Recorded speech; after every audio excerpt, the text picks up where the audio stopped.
السلام علیکم ورحمۃ اللہ وبرکاتہ۔ دوستو، آج ہم بات کریں گے کہ مکہ کے کیا فضائل ہیں۔ قرآن و حدیث کے حوالے سے جاننے کے لیے شروع سے آخر تک ضرور سنیں۔ دوستو، ہم گانوں کو، فلموں کو بہت زیادہ دیکھتے ہیں، لائک کرتے ہیں، لیکن اسلامک ویڈیو کو، قرآن و حدیث کے حوالے سے جو بات ہوتی ہے اس کو ہم نہیں سنتے۔ گزارش ہے ویڈیو کو شروع سے آخر تک ضرور سنیں۔ آئیے ہم جانتے ہیں کہ مکہ کے کیا فضائل ہیں۔ قرآن و حدیث کے متعلق ابن عباس رضی اللہ تعالی عنہما سے مروی ہے، وہ بیان کرتے ہیں کہ رسول اللہ صلی اللہ علیہ وسلم نے مکہ سے فرمایا، تو تمام شہروں سے بڑھ کر کس قدر اچھا اور پاکیزہ ہے، اور تو مجھے کس قدر زیادہ پیارا ہے۔ اگر تیری قوم مجھے تجھ سے نہ نکالتی تو میں تیرے علاوہ کسی اور شہر میں سکونت اختیار نہیں کرتا۔ حضرت ابن عباس رضی اللہ عنہما سے مروی ہے، نبی اکرم صلی اللہ علیہ وسلم قضاء حاجت سے فراغت کے بعد تشریف لائے تو انہوں نے ان کے لیے وضو کا پانی رکھا۔ جب آپ صلی اللہ علیہ وسلم نے پانی رکھا ہوا دیکھا تو فرمایا، یہ کس نے رکھا ہے؟ تو ابن عباس رضی اللہ عنہما نے کہا کہ میں نے رکھا ہے۔ آپ صلی اللہ علیہ وسلم نے اس موقع پر فرمایا، اللہم فقہہ فی الدین، اے اللہ اسے دین میں فہم عطا فرما۔ حضرت ابن عباس رضی اللہ عنہما سے مروی ہے، وہ بیان کرتے ہیں کہ ضمنی النبی صلی اللہ علیہ وسلم الی صدرہ قال اللہم علمہ الحکمت، مجھے نبی اکرم صلی اللہ علیہ وسلم نے اپنے سینے سے لگایا اور دعا کی، اے اللہ اسے حکمت کا علم عطا فرما۔ اور ایک روایت کی یہ الفاظ ہے کہ علمہ الکتاب، اے اللہ اس کو کتاب یعنی قرآن کریم کا علم عطا فرما۔ 68 ہجری میں انتقال فرما کر طائف میں مدفون ہوئے۔ آپ جہاں لیٹے ہیں اللہ آپ پر رحمتوں کا نزول فرمائے۔ مکہ کائنات میں سب سے زیادہ عظمت و حرمت والا شہر ہے۔ اس کی عظمت کی کئی ایک وجوہات ہیں، جن میں سے ایک یہ ہے کہ اس میں اللہ کا گھر بیت اللہ ہے۔ بیت اللہ کی تاریخ اتنی ہی پرانی ہے جتنے پرانے انسان۔ اس کی تعمیر مختلف ادوار میں ہوئی۔ تعمیر حرم مکہ کے 11 مراحل۔ پہلی مرتبہ فرشتوں نے تعمیر کیا۔ اب آئیے جانتے ہیں کہ مکہ کو کس نے تعمیر کیا۔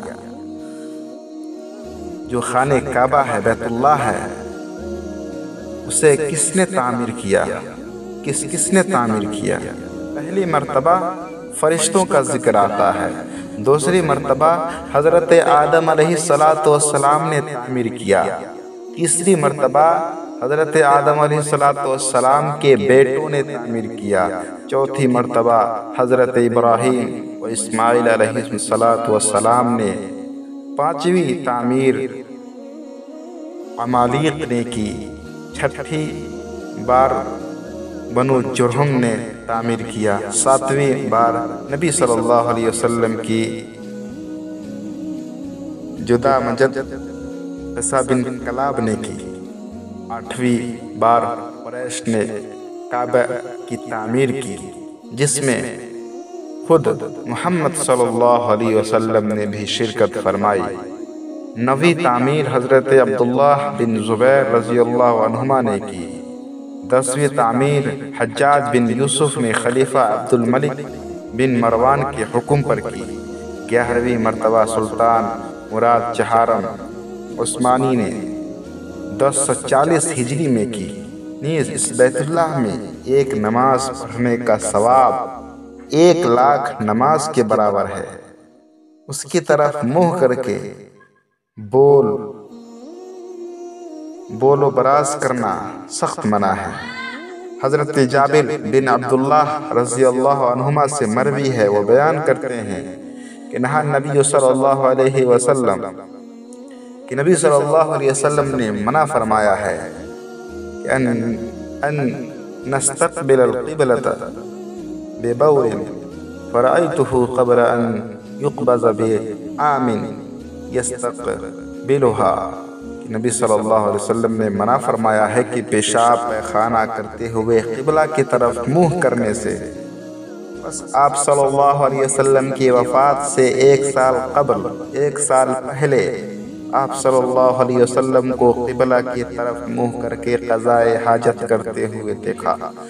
قضائے حاجت کے وقت قبلہ کی جانب منہ یا پشت کرنا منع ہے، البتہ یہ ممانعت فضا میں ہے، عمارتوں میں نہیں، یعنی یہ میدان میں ہے، اپنے گھروں میں نہیں۔ اس کی طرف تھوکنا حرام ہے۔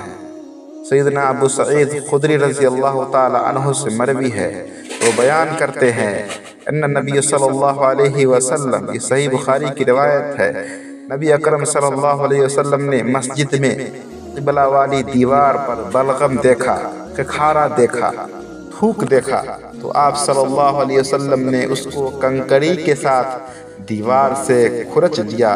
پھر آپ صلی اللہ علیہ وسلم نے فرمایا کہ کوئی شخص بھی اپنے سامنے قبلہ کی جانب یا دائیں جانب نہ تھوکے، البتہ بائیں جانب یا پاؤں کے نیچے تھوک لینا درست ہے۔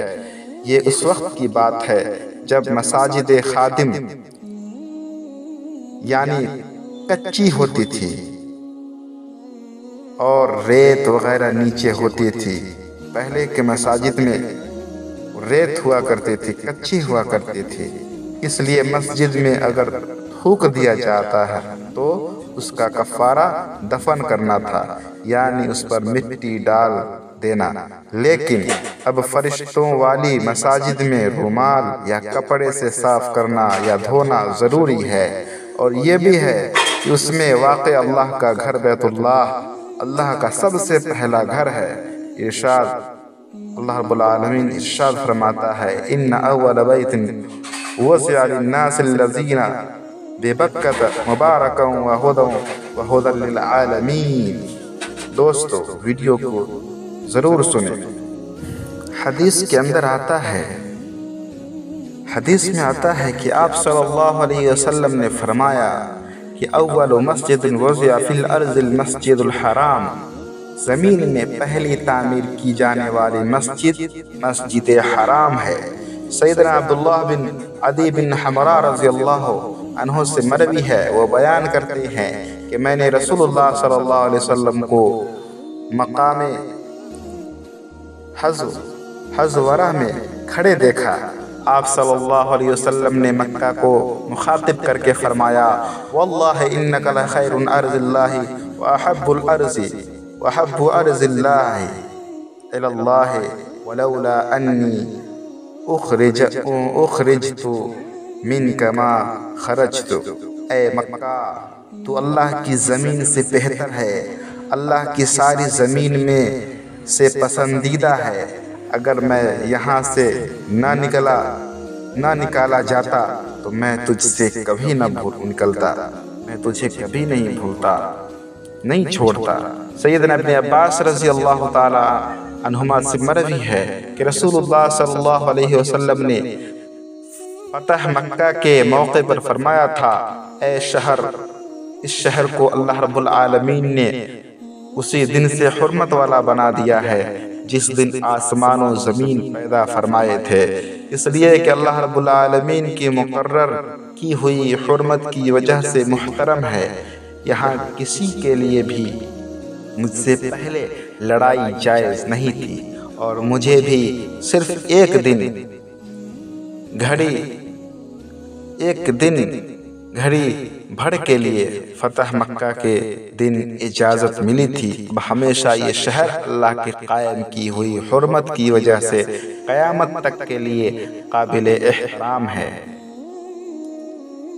ایک دوسری حدیث میں ہے، سیدنا جابر بن عبداللہ رضی اللہ عنہ بیان کرتے ہیں کہ آپ صلی اللہ علیہ وسلم نے فرمایا لا يحل لأحدكم ان يحمل بمکہ سلاحا، کہ کسی کے لیے جائز نہیں کہ وہ مکہ میں اسلحہ اٹھائے۔ مکہ کے فضائل میں ایک یہ بھی ہے کہ اس میں حجر اسود ہے جو اپنی فضیلت الگ سے رکھتا ہے۔ حجر اسود جنتی پتھر ہے، پہلے یہ سفید تھا، اب لوگوں کے گناہوں نے اسے سیاہ کر دیا ہے۔ جو شخص اس کا بوسہ لے گا روز قیامت، یہ پتھر اس کے ایمان کی گواہی دے گا۔ آب زمزم اس عظیم شہر کی عظیم سوغات ہے۔ آب زمزم روئے زمین پر سب سے بہترین پانی ہے۔ حضرت عبداللہ بن عباس رضی اللہ عنہما سے مروی ہے، وہ بیان کرتے ہیں کہ نبی صلی اللہ علیہ وسلم نے فرمایا کہ خیر ماء علی وجہ الارض ماء زمزم فیہ طعام من الطعم وشفاء من السقم۔ روئے زمین پر بہترین پانی آب زمزم ہے، اس میں بھوکے کی خوراک اور بیمار کی شفا ہے۔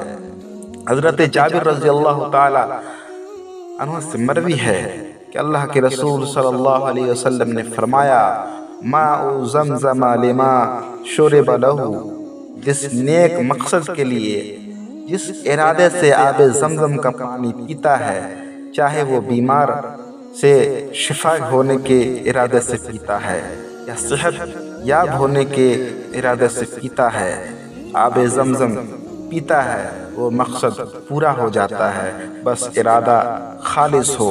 اللہ رب العالمین سے دعا ہے کہ اللہ رب العالمین ہم تمام مسلمانوں کو کہنے سننے سے زیادہ عمل کرنے کی توفیق عطا فرمائے۔ اور آپ ابھی تک چینل پہ نئے ہیں، اگر چینل پہ سبسکرائب نہیں کیے ہیں تو سبسکرائب ضرور کر دیں، شیئر ضرور کریں۔ اسی طرح کی اسلامک ویڈیو سننے کے لیے ہمیں فالو شیئر ضرور کریں۔ والسلام علیکم۔